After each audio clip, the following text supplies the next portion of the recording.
গোলাঘাটি মণ্ডলের পাথালিয়া ঘাট এডিসি ভিলেজের অন্তর্গত অরণ্যপাড়ায় এক যোগদান সভা অনুষ্ঠিত হয়। উক্ত যোগদান সভায় 51 পরিবারের 206 জন ভোটার ত্রিপুরা মথা দল ছেড়ে ভারতীয় জনতা পার্টিতে যোগদান করেছেন এবং প্রত্যেক পরিবারকে একটি করে কম্বল বিতরণ করা হয়েছে।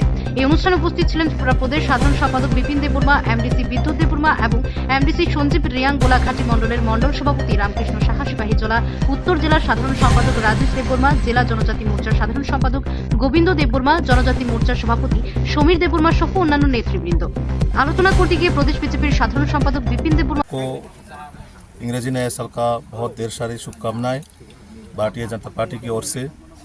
आज गोलाघाटी मंडल के अंदर जो अरण्य गांव है उसमें करीबन 51 फैमिली कितना वोटर थे 206 ऐसा वोटर है जो त्रिपुरा मथा छोड़ के भारतीय जनता पार्टी में शामिल हुआ है। देश में एक ही गारंटी चल रहा है, अभी मोदी जी का गारंटी है। तो ये हर गांव शहर से सभी, चाहे वो सीपीएम हो, चाहे वो मोथा हो, चाहे वो कांग्रेस हो, सभी भारतीय जनता पार्टी में विश्वास कर रहे हैं और शामिल भी हो रहा है।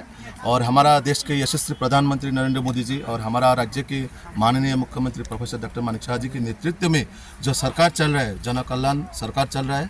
और लोग इसी उम्मीद में कि बीजेपी ही एक पार्टी है जो जनता का सेवा करते हैं। हमारा इस लोकल का हर कार्यकर्ता हम सभी लोगों की सेवा में लगी है और ये हमारा लक्ष्य है। विकसित भारत संकल्प यात्रा के माध्यम से लोगों को समाज के अंतिम व्यक्ति तक हम लोगों को काम करना है।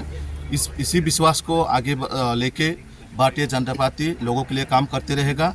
हमेशा हम लोग यही विश्वास करते हैं, सबका साथ सबका विकास, ये जो हमारा मंत्र है इसको हम लोग बरकरार रखना है और जनता के लिए सेवा करना है। और आज जो नया त्रिपुरा मथा से हम लोग हमारी पार्टी में आया है, सबको हम लोग उसी तरह हम लोग देखना है। जो पार्टी में जिस तरह का लोगों का सेवा करता है, जो नया आया है, उन लोगों को भी हम लोग डेवलप करना है, उन्नति करना है। और इस विश्रामगंज हो या त्रिपुरा को हो, सभी क्षेत्र में भारतीय जनता पार्टी काम कर रहा है और इसी काम डेवलप के माध्यम से लोग हमारे साथ और भी जुड़ेगा। नमस्ते।